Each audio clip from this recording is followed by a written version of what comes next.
Le 20 mai dernier, Touraya, 43 ans, reçoit une dose du vaccin Pfizer. Pour elle, une seule dose suffit puisqu'elle a été contaminée par le Covid-19 en décembre 2020. Une fois la dose reçue, elle rentre chez elle et commence à se sentir mal. Quand je suis rentrée à la maison dans l'après-midi, je me suis sentie pas bien. Ensuite, je suis allée me coucher. J'ai eu très très très froid, chaud. J'ai passé la journée et jusqu'au lendemain très fatiguée. Comme on m'avait dit qu'on pouvait avoir des symptômes de fatigue, un peu de fièvre, je pensais que c'était normal. Jusqu'au vendredi après-midi, j'étais toujours pas, vraiment pas bien. J'ai téléphoné au SAMU, au docteur, pour leur dire que je me sentais pas bien.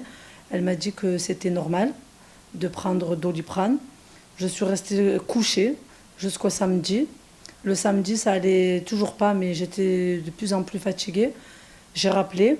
Elle m'a dit que c'était normal aussi de prendre Doliprane. C'était le médecin. On m'a passé à chaque fois, c'était le médecin du SAMU.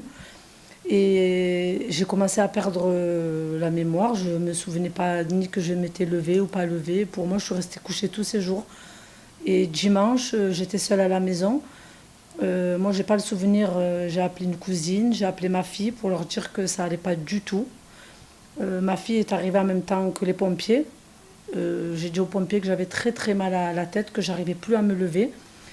Ils m'ont transportée à l'hôpital. J'ai pas beaucoup de souvenirs de la route. Je suis arrivée à Marignane. J'ai fait une crise d'épilepsie à Marignane. On m'a fait un scanner. Ils ont trouvé que j'avais une thrombose. Ensuite, j'ai passé toute la nuit à Marignane en attendant d'avoir une place à Clerval. Ils ont donné les indications à faire jusqu'au lendemain pour me garder. Et lundi matin, ils m'ont transporté d'urgence à Clerval. Et arrivé là-bas, ils ont fait pareil un IRM et ils ont constaté que c'était bien une thrombose et que j'avais fait une crise d'épilepsie en même temps. Et voilà, j'ai passé 3 semaines à Clerval et maintenant je dois prendre un traitement à vie pour la thrombose et pour les crises d'épilepsie. Qu'avant, je n'avais pas de problème de santé, je n'étais pas épileptique, je ne bois pas, je ne fume pas, j'ai aucun problème de santé.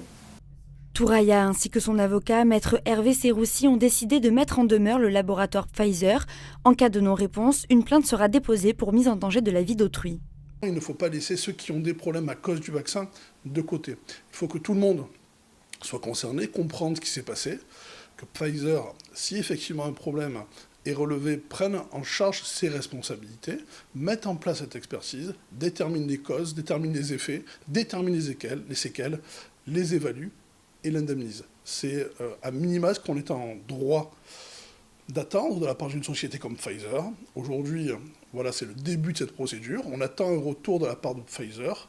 Si ce retour se fait dans de bonnes conditions, on restera sur un stade amiable. Dans le cas contraire, on a mis en demande Pfizer sous quinzaine d'organiser cet examen médical, faute de quoi nous saisirons le tribunal compétent afin de défendre les intérêts de ma cliente.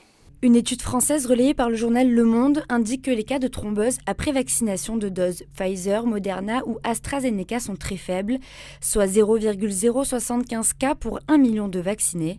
Les bénéfices de la vaccination l'emportent donc de loin sur le risque d'effets indésirables graves.